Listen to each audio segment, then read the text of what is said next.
We've got a little bit of a Northeast Ohio theme going on today. We just had Matt Guerreri at Duke. Oh yeah. Later on, we got Joe Casper, also from Duke. Joe played for us at BW. Awesome. Matt's from Willoughby Hills, Willoughby South, somewhere over there. Went to Notre Dame Cathedral Latin. Okay. So yeah. That's awesome. So we got coaches filtering into the room here, and we'll get started right at the top of the hour.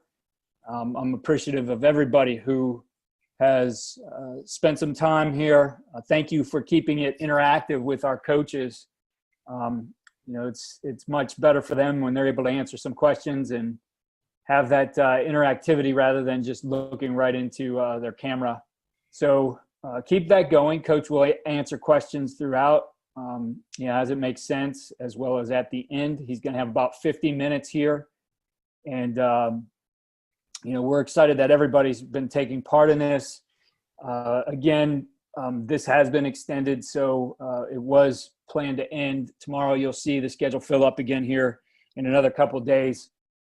To get access to all of these presentations, lifetime access after this is over.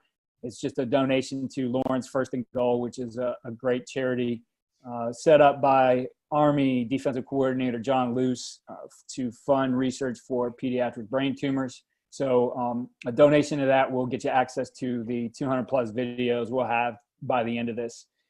I'm excited to introduce you to Coach Zetts here. I got to know him when he was on the opposite sideline for me at BW as the offensive coordinator at John Carroll University, a big rival of ours over there, playing for the Gold Bowl trophy every year. He's a Northeast Ohio guy, grew up in Struthers, Ohio, played at Akron, spent a lot of time with Joe Moorhead at the different stops he's made.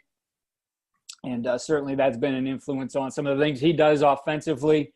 Tim does a great job. I know when he was in the area, a lot of our coaches would go to him in clinic, and he's going to have a great presentation with you here today. He was on our podcast back in the early days, Tim. I think you were one of the guys in the first month of doing that. I did link that on Twitter today at Coach K Grabowski. That's Grabowski. All kinds of great episodes coming up here on the Coaching Coordinator podcast. And please check out what we're doing at USA Football with the football development model, which is designed to help you as the high school coach build your youth programs, build your feeder programs with just a ton of resources for your coaches, your parents, and your league commissioners. Please check that out at usafootball.com. Coach, thanks again for taking part in this. He's going to talk about red zone perimeter screens here today, and I'll turn it over to you. Tim Zetts, offensive coordinator at Austin Peay State University. Awesome. Yeah, thanks a lot for having me on. Just got a message here. My dad, I know there's the Zetts and Camels. My dad was actually at Struthers. So, but hello to Tom, and, kick this thing off. So, yeah, we're going to talk about red zone perimeter scheme. So, kind of wanted to broaden it a little bit, not necessarily only talk about pass game, but also how we talk about kind of how we incorporate the perimeter just overall. You guys are going to see some like Wildcat stuff in here, that we have a receiver that has a skill set that really, I think we can utilize in the Wildcat formation. And then also, some screen game, a little bit of run games, especially the closer we move toward the goal line. So I will not make this full screen because when I do, this is the Exos Thundercloud, which we had huddle, but the Thundercloud is not as friendly, so I can't see the questions and answers. So if you guys can't see the screen well, then I can blow it up and then always minimize it, periodically just to kind of see some of the stuff that you guys are saying. So just let me know. And like Keith said, if you guys can make it as interactive as possible, that way I could be answering any kind of questions that you guys might have as we go. As a season went, one of our strengths was in the red zone. And to be completely honest with you, as a play caller, I don't think I was very, very good at the start of the season. And what's good about, I think, having game goals is we weren't, the first two games, we weren't getting our game goal as far as touchdowns in the red zone. So we want to get 66% touchdowns once we enter the red zone. So we didn't hit that goal the first 2 weeks, but then as weeks went on, kind of just became more aggressive, and I think it was, we ended up being pretty successful down there. So our points per possession, once we hit the red zone, we were 8th in the country. It was like 5.5 points we averaged once we hit the red zone. So, five points per possession, it's telling you that we're scoring some touchdowns down there. And so it was, had some success, like I said. Red zone scores, we were 6th overall in the country. And then those are our touchdowns, once we got inside the red zone. So we were 11th in the country in rushing touchdowns in the red zone, and then 23rd in passing touchdowns once we entered there. All right. Just to let you guys know, all right, kind of my philosophy, our philosophy. I will try to blow this up. I know it doesn't have great quality right here, but I'm going to read through it. How we break up the red zones in 4 categories. So we're going to have the fringe, the red, the tight, and the goal line. All right, that fringe is a bigger chunk of area. It's from the 30 to the 21. And one of the reasons I got this from Joe Moorhead, that this is what we did when we were at Fordham together. That area, somewhere in there, the thought behind it is a defensive coordinator is probably going to change up what he's doing, and want to know where that area is within the 30 to 21. Because you would think that somewhere in there, he's probably gonna try to knock you out of field goal range, because depending on where he sees field goal range, is going to be dependent on kind of probably his own philosophy. So as we kind of break it down, we try to see where in that area he changes, and so that we know that we might have to change. So again, you're probably going to get a little bit somewhere in there, a little bit more probably aggressive, or a change up, philosophically with that, whatever that defense coordinator might believe in. Then we move down to the red. All right, the red is what's universally known as the red. Once we enter that 20, and from the 20 to the 13 is the red area. Tight is from the 12 to the 5, and the goal line is from the 4 and in. So that's kind of how we break it up. That's how we game plan, and that's how the call sheet is reflective once we kind of hit those areas. All right. Kind of obvious here, but our attack is we want to score touchdowns, and that's the biggest thing that we want to do when we get down here. We don't want to settle for field goals. We obviously don't want to turn the ball over. That goes without saying, but we want to be aggressive and not lose that. We're in attack mode when we're down there, and we need to finish it off. So I know defenses sometimes pride themselves in kind of putting their heels in the ground and not letting you score. And we do the other way of that. We want to stay aggressive and attack, and definitely finish off the drive with a touchdown. So as far as our philosophy goes, when we're in there, our ball or nobody's mentality. So as far as the receivers go, quarterbacks go, that type of stuff goes, so there's going to be some tighter coverage, and there's going to be some things that ways to kind of attack defenders, but our receivers got to know that it's our ball or nobody's. So even if it is a bit of a underthrow, if it's a kind of jump ball 50-50, those got to be ours, and if they're not ours, they're nobody's. One of the big things we talk about down here, and just overall with our philosophy, is using the entire field. So we want to make the defense defend horizontally as well as vertically, and especially the closer that you move down, you lose that vertical threat. But you always have that horizontal threat. So using all 53 in the third, from sideline to sideline is big for us. Get that spacing, that proper spacing with our concepts, and try to do as good of a job at that as we can. One of the things we like to do, in all situations, is carry the concept. So how we game plan, it starts with first and second down. That's our base game plan. And something that's not in here that I actually wanted to pull, all right, is I think this is going to be worth your time right here. One of the things, because just like everybody, I'm sure, we want to make sure we're as efficient as possible when we're out practicing. So one of the things I had one of our GAs do, who's also our tight ends coach, Mike Seleni, who's a stud, and if anybody's looking for an O-line guy, tight end guy, running backs, anything, he's a really up and coming coach in this profession. Mike Seleni is his name. I'm sure he's on our website. You can kind of check him out. But I had him go back through and look at all of our plays And I think this in itself is really useful. And this was like a eye-opening kind of experience. Basically, what I want to do is be efficient, right? With the time that we spend breaking opponents down and the time we spend game plan, the time also on the practice field. So of all of our plays, all right, 49 of all of our snaps in the season, 49% of those were in the freewheel, all right, which is, again, the base, where our base game plan stems from. So that is all first and second down from the -11 to the +31.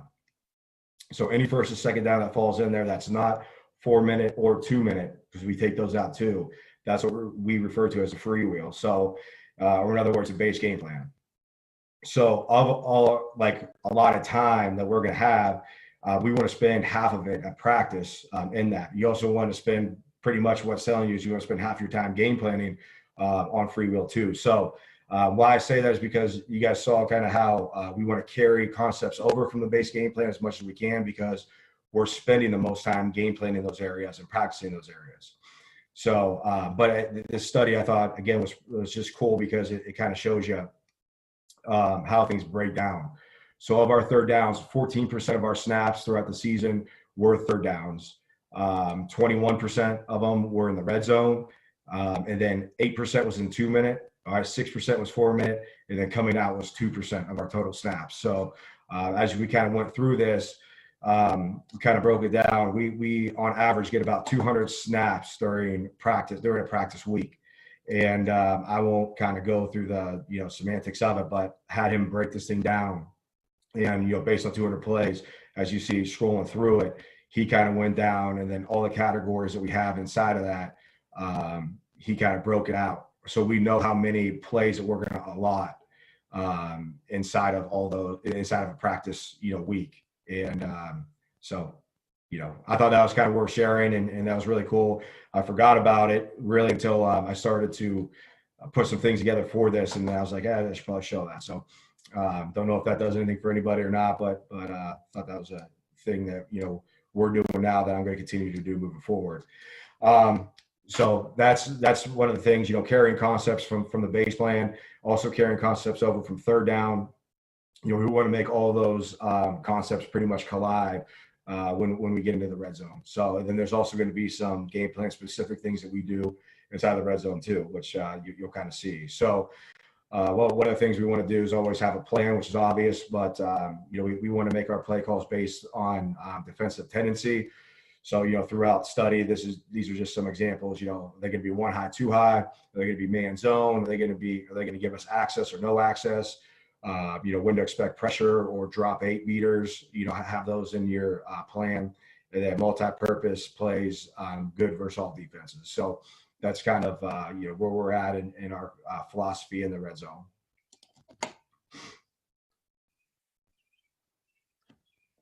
All right. Talking about, again, the fringe. So this is going to be our plan from really the 30 to 21. All right. So one of our big quarters beaters, all right, is going to be the inside double post, whatever you want to call it. So don't know what you guys are seeing, but I know for us, we see a lot of what we refer to as clamp coverage. So pretty much whenever you get 3 detached, one of the big things that defenses do, that their adjustment when they're in quarters, is to play what we call clamp. And that is, having the star out here, corner pressed. You're going to have that field safety somewhere either over number 3 or split difference of number 2 and 3. And then you're going to have that, boundary safety backside, and then you have your corner. So basically what I refer to it as is 10 on 10 football. They're playing, they're Xing that guy out. These guys are pattern reading number 2 and number 3. All right. And it's basically, like I said, just a 3 detached quarters type of defense that we see a lot of. So when we tell a quarterback, when we see quarters, all right, with this progression is we're working the post to the big post. All right. So we're really inside out. Okay. And one of the adjustments that we have, again, this is a quarters really beater, but one of the adjustments that we like to have on here, we like to make everything as multi-purpose as we can. So even though it's created for quarters, we also have an out in case we see one high man. All right. If we see one high man, then the progression, so going back to quarters, is going to go 1, 2, using that as 3. All right, this guy's going to really, he's running a no depth, we call circus. So it's a no depth. He wants to pull that backside safety out of the progression for the quarterback. All right. Now, if we see one high man, again, trying to just make it as multi-purpose as possible. All right. We eliminate that. And now we're going to work inside, still out, but it's going to go 1. All right. This is going to convert. So the post is going to convert now to a glance route, a 5-step glance. We're going to work that as number 1 and then use the hiss as number 2. So as we kind of talk about these routes, all right, hiss, that we refer to as a hiss, it's a hitch that has a slant. It has a slant adjustment on it. So if we see tough adjust, all right, so if it's press or cloud, he's going to adjust that route to a slant. All right, if it's any type of off coverage, he's just going to keep it as a hitch. All right, so right here you see if it does go one high man, the big post is going to clear out a big window, all right, for really that slant to be able to win. All right, if you don't like the glance, then that window should be huge for that slant coming right behind it. All right, so you guys are going to see some examples of that here in a second. It's going to be more so off of the you guys are going to see it off of the quarters looks.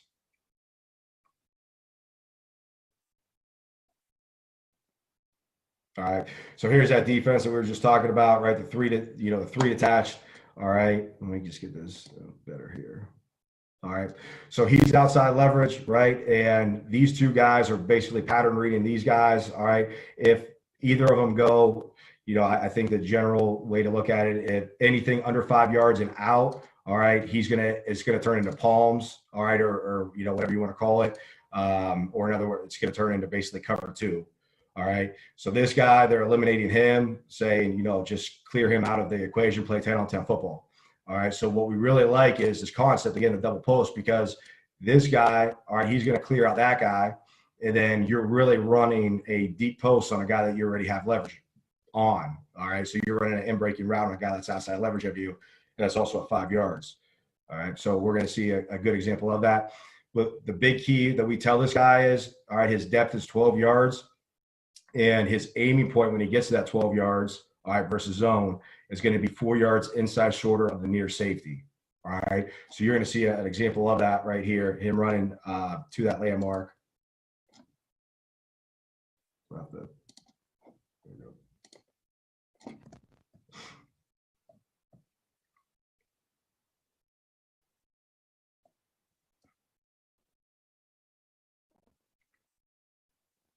right. So again, quarterbacks read it inside out. If that safety, all right, over number 3, or the innermost receiver right here, if he just keeps sinking and getting a ton of depth, you can see that window, that huge window, all right, that he's going to have underneath here. He's number 1 in the progression. So until this safety grabs it, the ball's going to him. All right, but here you see him. All right, so at 12 yards, he's taking that nice 4-yard 4-yard landmark inside shoulder of that near safety right there. So he's forcing him to either grab him or pass him. All right. So regardless right there, you see, all right, quarterback's going to have his eyes on him, be ready for it. As soon as the quarterback sees that safety, all right, trigger right there, then he's progressing out to number 2. And again, you can see the leverage that we have on that guy. All right. Allows us to know depth. All right. To be able to you have all that room to be able to throw him open too. All right. The backside circus. He's not even really having to clear anybody out because they're already inserting that safety down in there, but he is holding that corner. You can see they're doing a kind of a switch right here. I think that corner is more of the half field player over there, so the circus is eating that guy up. Good question here. All right, how's the adjustment versus cover 1 communicated from receiver to quarterback? It's not. So like really what we just tell our guys to do is be able to they're seeing it. The number 3 receiver, he's going to feel, all right, if this guy's coming down and he's aggressive outside leverage, pretty much that 6 or less, all right, yard area away from him, he's going to know that it's going to be a man. So he's, they don't communicate it. They're going to have to just be on the same page. And here you can see clearly that it's a zone coverage. Even though this guy's outside leverage, you could think that it's man if you look at those 2 guys, but then you can see that it's not man if you look at the number 3 receiver right here. All right, so that's kind of the way that we teach it right there. And, you know, because the quarterback does got to speed up his feet a little bit, and you know, he's got to speed up his mechanics to be able to get that ball at the glance because it's a shorter route. But that is not communicated. That's just something that we expect them to be able to see and know, and that's through game plan and study. You know, give them the tips to kind of be able to hopefully diagnose that pretty easily. Hope that answered your question. All right, this is the same exact play. All right, but we have the ability to kind of do it from all different formations. All right, so here you see it just condensed. All right, so we're gonna really tighten down the formation here to the field, which is really good, I think, because, you know, normally you're going to get 4 over 3. All right, they're going to get one more defender over how many guys that you have. So if we have 3 defenders right here, all right, and most of the time, if you end up tightening down formation, you're going to get an auto zone check, and they're probably going to put 4 over 3. All right, they're going to put 2 guys underneath, all right, at the second level, and then 2 guys over top at the third level. So right here, what I really like about this is, all right, we're still going to spray. You guys can see, all right, that number 2 receiver right there. He's going to gain 2, still run that big post, but what he's going to have is leverage. All right, that's what you're thinking if they're going to zone it off. Okay, then basically what we always want to do whenever we condense the formation down like this is we still want everybody to get to the same kind of landmark scenarios. So instead of that hiss that we just talked about, the hitch that turned into a slant versus press, he's going to run what we call floor route, which is a flow return, all right, which is a, you know, out that comes back under, all right. So that way we could just get leverage on that when we do come back down. You lose that one high. You don't really lose that one high anymore. You're still working that. If you have the one high man, you're still going to work that inside out. You're less likely to get it again when you have that condensed formation, but that guy's just going to be that much more open. I feel like, you know, as he gets that defender kind of running and then whipping it back under, because he'll be the number 2 guy in the progression if they do go man. So here you guys are going to see it. Okay, again, you're going to get some kind of a box, right? They get 4 over 3, which is really common. All right, again, if you do face a lot of teams that are, you know, heavy man, or if you want to kind of dictate the coverage to the defense, is why I like to, you know, kind of condense it down, because again, most likely you're going to end up turning man into zone or just getting that zone check. All right. So again, you got the 4 over 3. All right. That inside guy. All right. Same deal, right? We said it versus any type of zone, he's going to push up 12 yards and run that 4-yard inside shorter than nearest safety landmark. Here you see him do it. All right. He eats him up. Right. So quarterback's going to bang that inside post right now if that safety doesn't grab. All right. But more times than not, that safety is going to grab. So right here, he's on time. He's ready for it, but he sees that safety grab. Now you can see him. You're going to progress out to the big post, which we have just great leverage on. All right. And then you can also see that what we call floor route, the flow return right there. All right. If he was coming down, you see how open that is. All right, that number 1 receiver to the field right there. So, all right, that's really good for us overall, you know, in all areas, and that's what this kind of is it's red zone, but it's also all areas because, like I said, we have a lot of carryover. So, all right, one of the next things I want to talk about is just a simple flood concept, all right, that we run. I know everybody probably does this. All right, but we use a lot of jet motion, and it's really good for us because we run like the power read type of stuff. We also run, you know, just other kind of variations of it. We call it counter read. There's different varieties of the jet package that we have that you guys will kind of see, and it'll show up as we go. But right here, so, you know, we really want to get that guy moving right now. All right, that what we refer to as our X receiver coming from the boundary. Put them in jet motion. All right. And what's good about this is it's going to be a 7-man protection. So you don't really need to get that tight end out. You keep him in the protection because you're flooding, all right, to the field. So he doesn't really have to hold anything down necessarily. All right. Over to the boundary. So we keep him in the protection. This is a safe kind of play. What it does is All right. What you see a lot of times with jet, I'm sure you guys do, if you guys do it, you see a lot of safety rotation, right? So wherever that jet's going, you're going to probably see that two high shell, or even if it's one high, term I refer to as slingshot. So those guys are going to end up slingshotting themselves, or the safeties, to be able to, gain leverage and gain a hat to that side. Well, this is really good because they're worried about keeping leverage, and they're worried about all that, kind of containing the jet guy, again, because you're doing the power read stuff with it and everything. So now, all right, this is a good compliment off of it, because you're going to get those guys playing low, be able to hit it, all right, in that, we call sail route at that 18-yard kind of landmark. All right, but how we teach this and how we kind of progress it. All right, the post read, the outside guy, he is versus one high or press. He's just going to take the top off and go right now. All right, 40-yard dash as fast as he possibly can, take the top off, clear it all out. Versus any type of two high safeties, all right, what we say is a take two post. All right, so he's going to run at that near safety, all right, to take the corner and the safety hopefully with him. All right, now the lose to sail, all right, by our number 2 receiver right here. He's going to lose push up to 12 yards. All right, so he's going to actually sell, which is another good thing is, with this motion, he's selling like he's basically push cracking, all right, the overhang. So he's, selling that lose to, but then he's also in the meantime getting even more separation from the sideline. So it's kind of a twofold advantage that you got right there. He's got push up to 12, and then I call it a friendly corner. So our corners, we say back pylon angle, but on this one right here, it's a friendly corner, meaning you kind of want to have that. It's not an out, it's not a corner, it's a friendly corner, all right, or whatever you want to call it. But landmark is 18 yards when he gets to the numbers, all right? So that's kind of the area that we want him to be at. And then we always have some kind of a flat control with this concept here, which here you see it's going to turn into the swing from the guy that's the jet motion guy. Verse 1, I'm reading this question. So verse 1 high, do you want the vertical route to get outside the corner, or good question. So we call it a fish hook technique.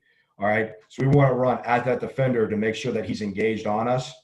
And I got this from Luke Getz, a guy I worked with, at Mississippi State. So fish hook, meaning you want to get close enough where you can hook him. All right. Hook that defender. So you want to run though through his outside shoulder, but you again want to attack and you want to run through his outside shoulder. All right. And so that way you can kind of make sure that you clear him out and that he's really engaged on you. All right. You guys are going to see it.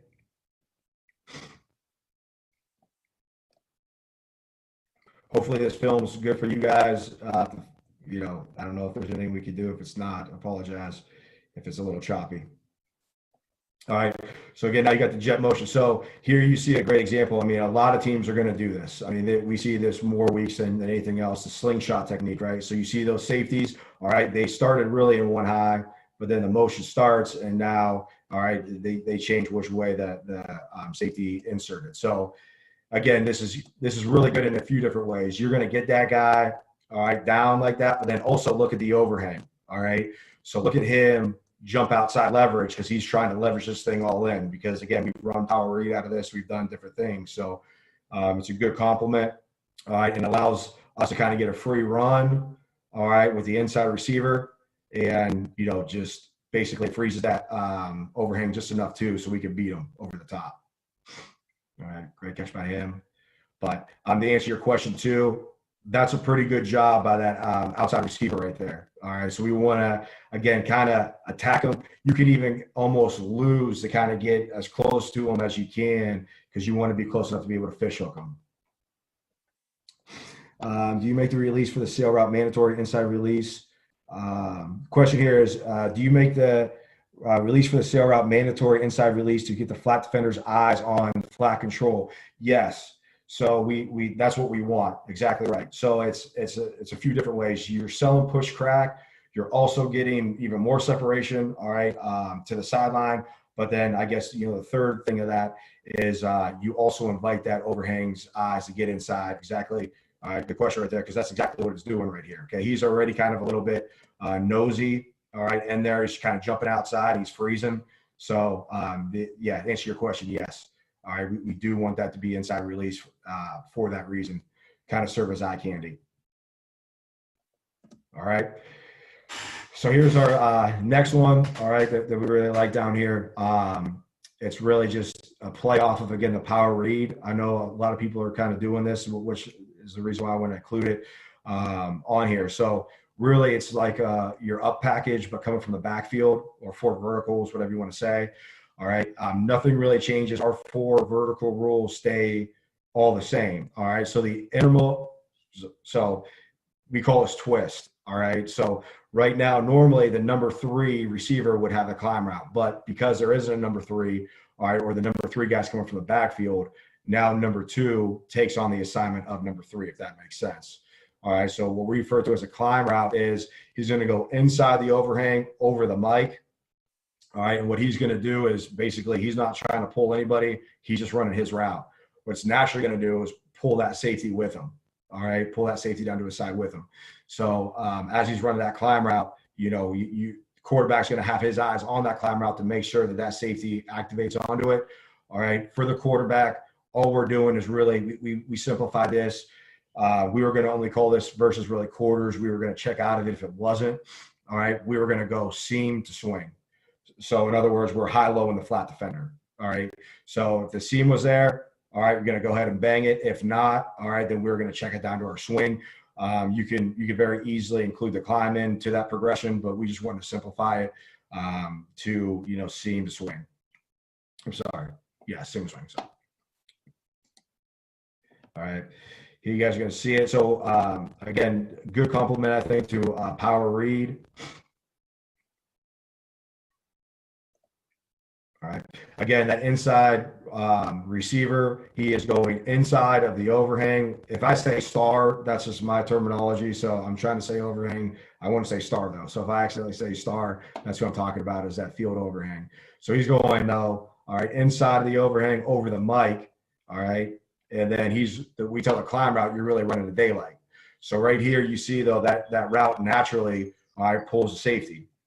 All right. Well, we tell the quarterback on this footwork, all right, it's power read, so we're pulling the guard right here. But instead of him wrapping up for the play side inside backer, all right, he's just going to be kicking out. It's like counter, basically. Okay, so he's going to be kicking out that defensive end instead of wrapping up inside. Quarterback, all right, we say one shuffle, he's probably a little bit too wide. One shuffle, you want to ride it, and we want a B gap launch point is what we say. All right, so because that polar, because he's leaving the gap and the center's got a back block on whatever he's got a back block on, we want to find that happy medium between, how that's difficult for that center potentially, but then also, all right, we want to make it friendly for that guy who's kicking out the defensive end. We want to kind of find that middle ground. We found B gap launch point area was kind of that medium area, all right, to kind of set up in. So quarterback right here, all right, again, he's just going seam. You guys, I mean, this is exactly what we want right here. So you see what the power read action does to that overhang right here. All right, he jumps outside. He's got to leverage it. Okay, so he's a leverage player on power read. All right, so he's going to play downhill. He's going to try to knock it all back inside to his help. All right, so you get him to play outside because he thinks he's getting blocked by this guy, and now we're just slipping him right now. All right, and pretty, wide open right there. Great camera view. All right. One of the other things, again, talking about a perimeter type of scheme that we have. This is our power read. All right. Now, how we call it, and everybody calls it probably something different. We say counter read or power read, depending on who we're going to read. So if we call it, I won't tell you the semantics of like how we name things or whatever, but if we call it counter read, that means now the quarterback is going to put his eyes on the mic, the play side inside backer. All right. Let me make sure. I'm sorry. All right. Before I get there, I'm going to answer this question. All right. If leverage player sits, do you want to run to his outside shoulder? Really, we didn't overcoach it. I mean, his landmark was going to be on the hash, the guy, the seam runner coming from the backfield. And it just naturally kind of happened where that was his landmark. And as he's pushing out that way, and between that action and the action of the backfield, that overhang more times than not just ended up, jumping outside to leverage it all back in, to box it back in. So, we wanted to widen, and it was just easiest release, to kind of get to your landmark. But the way that we practiced it, the way that we planned for it to be was that guy jumping outside, so you're slipping inside of that guy, if that answers that question. Okay, so back to this though, so power read is obviously reading that we refer to as C gap defender, not necessarily defensive end. We say C gap defender. So, if it's the 4-eye look, you guys are probably seeing that too. We want to read the first guy outside hip of the tackle. After talking to Coach Lombardo, a good friend of mine, and over at St. Ed's, who I know was on here, he actually kind of turned me on to potentially reading that end no matter what. I really like that, thought, whether it's a 4-eye or not, gonna kind of, investigate that. But the way that we have power read called right now is we're going to read the final C gap defender. All right.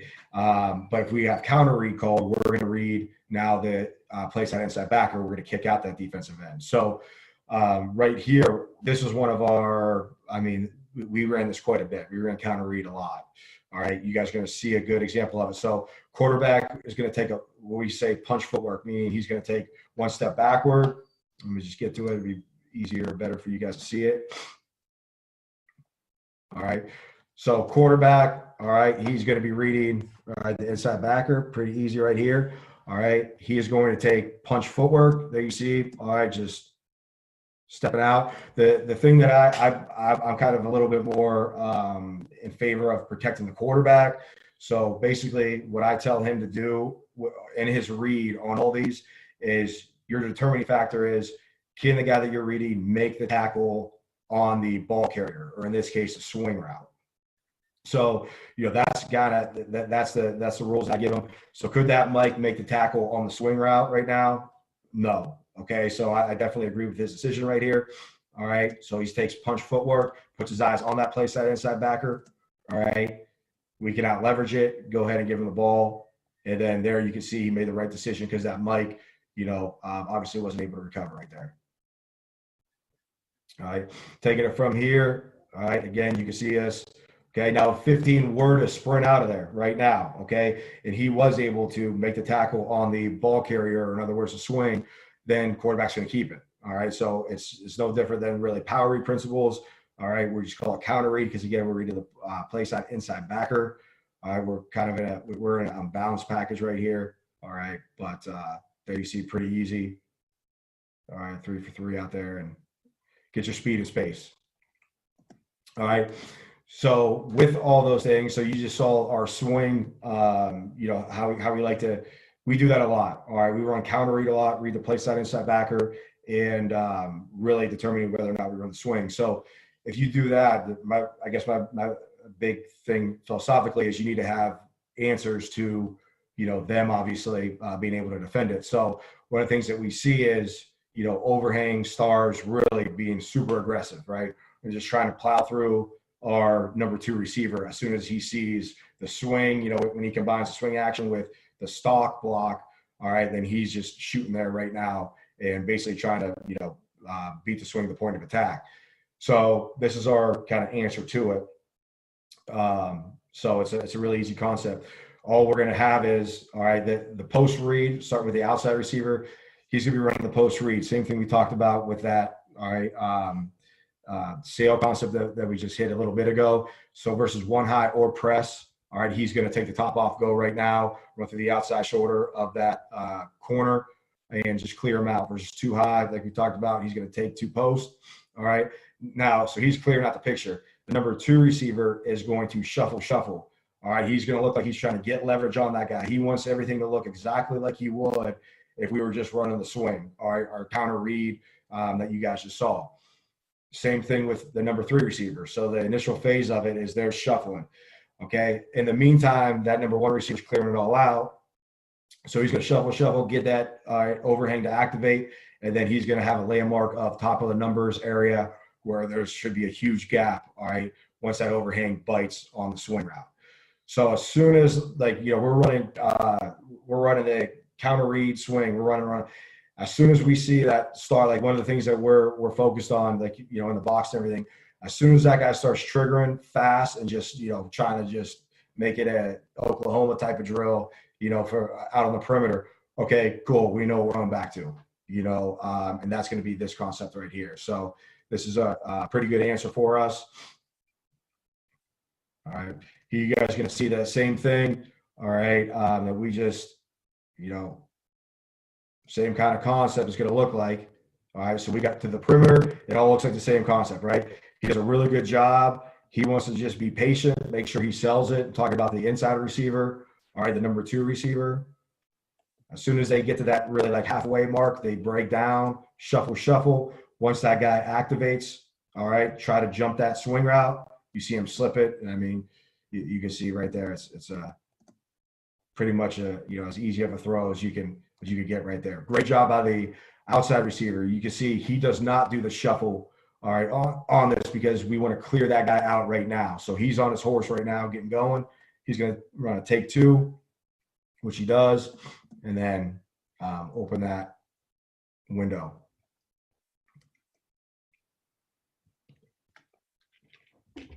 All right, don't get too much from that. Okay, so, and then taking it, one of the screen right here that we really like, that we need to, that we're going to focus on. We're going to spend a lot of time this spring doing a slow screen to the running back. And why I really like this is because you really have 2 concepts going on at once. All right, so you could put any, I could do a whole another hour on this alone. I love this concept. All right. So away from the slow screen side, all right, you can put any type of 3-step route or any type of beater route that you want. So right here, this is our man beater route. Both the outside guys are going to end up rubbing for the inside guy. All right. You could put stick out there. You could put anything, any 3-step concept.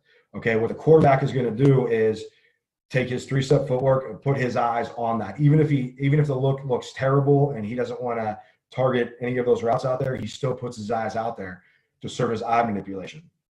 Because as soon as he puts his eyes out there, you're going to get now linebackers to fly out there. You're going to potentially get safeties to work over that side. All right, you're going to just get the defense to play over there. But ideally, you want him to be able to, I tell him it's not a progression. You're picking one route that based off the pre-snap look of the defense you really like. All right, so say we're running stick, all right, and you really like the leverage on that stick route. All right, just go ahead, stare, you're going to stare a hole through it. All right, put your eyes on it. If it's open, take it. Okay, if it's not open now, you're going to do what the call was intended to do anyways. All right, and you're going to get back to your screen. All right, and I mess around with the quarterback after we run this, a few times, until finally I got you to hit a check down.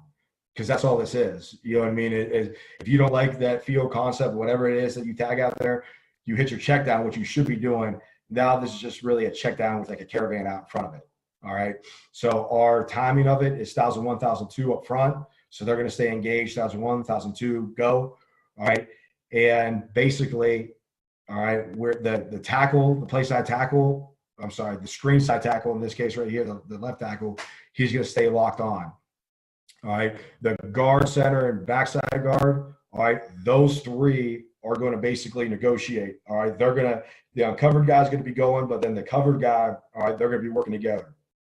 Whichever guy can get out based off of what that technique does, all right, that's going to be the guy that takes the backer in the box. All right, so the uncovered guy is going to take the support player right now, and then the other 2 guys are going to kind of work that combo to the screen side linebacker. So you guys are going to see it. All right, just a 3rd and 10. Call, obviously, you guys probably like me on 3rd downs. You like the screen game. All right, get a little man zone indicator right here. All right, by reloading the back. All right, because we have that concept that I just showed you guys to the field. So if it's man, you really like that rub route. Okay, but because you didn't really see anybody reload with the back, all right, you're thinking it's a zone, but no matter what, all right, we're still putting our eyes out to that field side. So there you see quarterback right there, okay? And look at what it does to, obviously the defender's over there. All right. Running back 1,001, 1,002, good timing. All right. O-line does a good job getting out. Take it from the back here. Right. So here, really, you're thinking the center should have a free run. Well, let's see. Okay. Yep. There you go. All right. 1,001, 1,002. All right. That play side guard gets out. And then our center gets out. All right. So you see him do a good job there. All right. Good job setting the blocks by the running back. And, you know, it's a really good, I love it. You know, I really do. I believe strongly in it. So, you know, any other question with that, feel free to ask. All right. So taking it down to the red zone. All right. Which again is from the 20 to the 13. All right. This is one of our biggest concepts that we have drop back wise. All right. We just call it bench. It's nothing but a flood in the boundary. All right. So the number one receiver, all right, whether we have him tightened or not tightened, doesn't really matter. All right. He's going to run what we call a corner read route. All right. Meaning he's going to read the corner. All right. If the corner is over top of him and he gets to his break point, all right, 12 yards, he's going to turn it into an out route. If the corner is under him, all right, or even with him, he's going to run at the back pylon. So a corner route. All right. So it's all based off the corner either being higher or lower than you is what you're basically backyard football. You're going to run opposite of where he's at. Over the top, you run out. Underneath, you run over the top. All right. The guy inside of him, so the number two receiver, whether that's coming from the backfield or in this case right here, you're going to see coming from the tight end, he's going to run a 3 to 5 yard flat route. Okay. So right now he's going to the flat. Backside, all right, we're going to run drive concepts. So that comes in the quarterback's vision. This is about as friendly as progression and as a concept that you can have. If you watch our tape, we run this a ton. All right. We run this a ton and we were really successful at it. I mean, it's not one of those like big chunk kind of plays, but it's a really good completion type of play that could turn into something even, you know, longer than that. Quarterback's going to read it really simple. All right. He's going to read flat right now. All right. What I always tell him is don't pass up completions. So flat right now, go ahead and take it if you got it. All right. Even if it's if it's open, he's going to at least get 5 yards. All right. Cause he'll be able to catch and get upfield. So minimum, you're getting 5 yards right here. But 1 is going to be the flat route. 2 is going to be the corner read. 3 is going to be the drag coming into your progression, all right, or coming into your line of sight. And then 4 is going to be your gain 2 basic. 5 is going to be your back. All right. So as you kind of draw this out, all right. Yep. 1, 2, 3, 4, 5. And again, this is super easy. I mean, I would do this no matter where I was, no matter what. I would be running this because it's so easy and it's a super short, easy completion for the quarterback. Really friendly for him. Okay. Here you guys are going to see it just flooding the boundary. All right. That's all it is. So like I said, quarterback, don't pass up completions. Number 1, open, take it. All right. So here you see it. Number 1 is open, throw it. All right. And then there you see, all right, everybody else. Okay, getting in that quarterback's vision. All right. The drag route kind of gets a little bit knocked off a little bit. Okay, we got a question here. This is just like a bunch formation mesh. Yeah. I mean, this isn't earth-shattering by any means, but this is something that I believe is really, really good. It's really, really easy for the quarterback too, because it's such a short throw. And you're telling him exactly where to start. He's decisive with his read. It's, a 5 yard away kind of completion.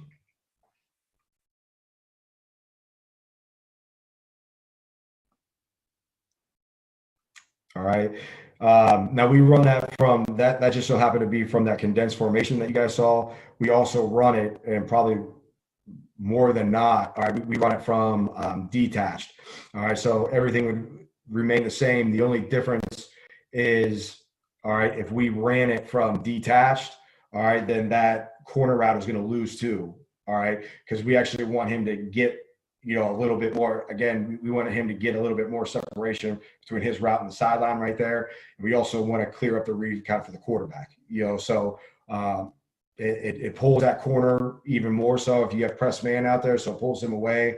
It defines things a little bit easier, and it also gives more room for the throw on the back end of it. So that's how we run it if it was from a not condensed formation. All right. So this is kind of our adjustment off of it.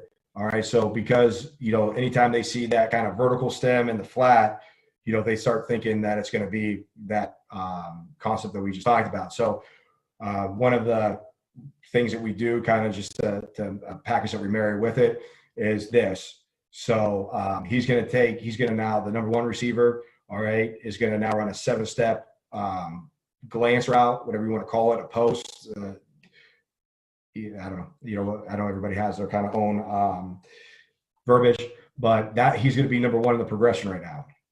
So how we said before, the number one is going to be the flat. All right, now number one in the progression is going to be that 7-step post. All right, so he's number one. You got to take it. All right, especially when they're using that wheel to really fly out. All right, and cover on that previous route to cover that flat route. This is really good because it replaces that area that wheel just flew out of. All right, but we're going to read it out. All right, that 7-step post is going to be number one. All right, number two is going to be that flat, and now it's going to be a flat wheel. All right, so again, you're thinking that wheel is really going to rally and push hard. All right, drive on that flat. But by the time we get to number two, we hope that he over pursued it, and now we're turning up the sideline. So he's number two in the progression. All right, number three will be the drag. Number four is going to be the gain two basic. All right, backside.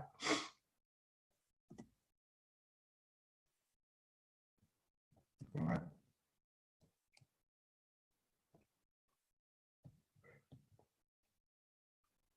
Quarterback right here. All right, again, that's going to be number one in the progression right there.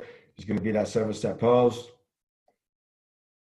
Open window, clean window, take it. Don't pass up completions. All right, so that's one.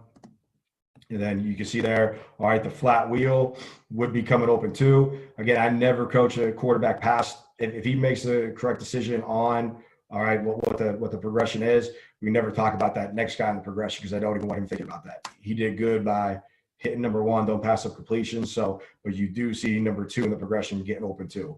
All right, so again, kind of just good compliment. Those things marry each other, I think, pretty well. Thanks, all right, 50. All right, I want to jump down because this is something else, all right, that I really like. It's in the run game. All right, I think this is really useful. All right, got a question. Glance routes versus press change? No. All right, they don't. So we still keep them on. All right, and one of the big things that we say anytime we have that angle kind of release. So if it's a slant, if it's a glance, if it's a post, like you saw. But whatever the case, anytime we have that angle kind of cut on a route, we always tell them his aiming point is a 45-degree angle out of the cut. All right. In other words, kind of the near upright, area. That's kind of his, landmark on that. But an overriding factor on all of those cuts, like you're saying versus press man. So let's say that guy's really like on his back. The overriding factor to that 45-degree angle is an angle to win. All right, so he has to, like, it might turn into a dig. You know what I'm saying? Like, if that guy's really draped all over his back, he can't run that 45-degree angle. Now, overriding factor is angle to win at all times on those cuts. All right. So, all right, real quick, this is really good. I like this on, down in the red, but also just in general. When you ever get that clamp coverage, all right, like we talked about outside leverage of number two, all right, and you get that pattern read type of defense. All right, you guys are going to see it right here. So he's walked out. All right. Again, they're going to eliminate this guy. They're pattern reading now number two and number three. So the reason why we want this route, all right, this is an important part of it because we're going back and forth. We want this to be a stick or a branch. The only difference of a stick and a branch is a stick is at 6, a branch is a deeper stick. So that pushes it up to 8 yards. All right. The reason why we wanted branch right here is because we know that 5-yard mark is that mark that, that outside defender, like this guy right here, the overhang, he's pattern reading really 5 or shorter going out. He's going to, flat foot and then just be sitting there. So we wanted to make sure that he clearly passed that threshold and got to 8 yards. All right. So again, if both guys go vertical pass 5, whatever yard mark it is for these guys, this is going to just turn into basic quarters. They're going to carry both guys. All right. But here you see it. All right. So now it just got activated. You can see right there. He's pattern reading. All right. This guy right here, right? Outside leverage with eyes inside. All right. At that point now, they both are vertical. So now he owns number 2, which clears a huge window here. All right, because look at the leverage you have on that mic from the get-go. So, I think you get really good separation right here. And again, that palms pattern read type of, reaction from the defense, it clears it out really well. All right, do I have time for one more? I want to get this right.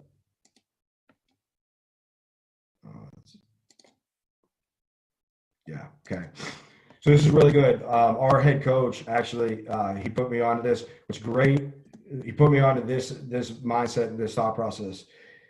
Anytime that you're trying to figure out what a team is doing, all right, do the wrong way stuff. So get both pullers going one way and then your backfield going the other. And you immediately know now, who are they keying? Are they keying backfield guys or keying pullers? So we like to run this a lot, especially early in games, but often just in general, because if they're keying on our lineman pulling, all right, you can see, look at these linebackers, all right, running right now. So they're clearly keying our pullers, all right? But in the meantime, all right, that's just window dressing because we're putting the ball on the perimeter away from that. So they're running themselves out of the picture right now, and you get a clear idea of what they're reading or what they're coached to read. So let me take it back to this real quick, all right? Just this drawing. Here you see the tight end right here. He's going to check. He should be checking right here just to make sure this play can get started. And if not, then he's going to be sealing the box. You're going to have a lead blocker with your A, all right? And then if you guys do run a bunch of, condensed type of formations, which, we do a pretty, we do it quite a bit. All right, here you can see the linebackers key on tight ends, right? But they don't key on these guys, all right, because they're skill players. They're receivers. They're not worried about them for split flow purposes or anything like that. So he's kind of the forgotten about guy where, if you were to motion them a quick motion, they're probably going to now be activated a little bit onto that guy. But because we do a post snap, I think it adds a little bit of a surprise element to those guys. All right. So again, this is predetermined. We're just going to give this ball to this guy right now. And the pullers are just dummy. All right. Take it from the back here. This will be the last thing. All right. So there you see. All right. Pullers, we're pulling. This is GT counter right here. All right. Pulling them, get those linebackers to run themselves out of the play. And then predetermined, telling the quarterback we want to keep this thing below our belt as much as possible to kind of hide it. And then carry out the fake, to that side just to make them even believe it that much more.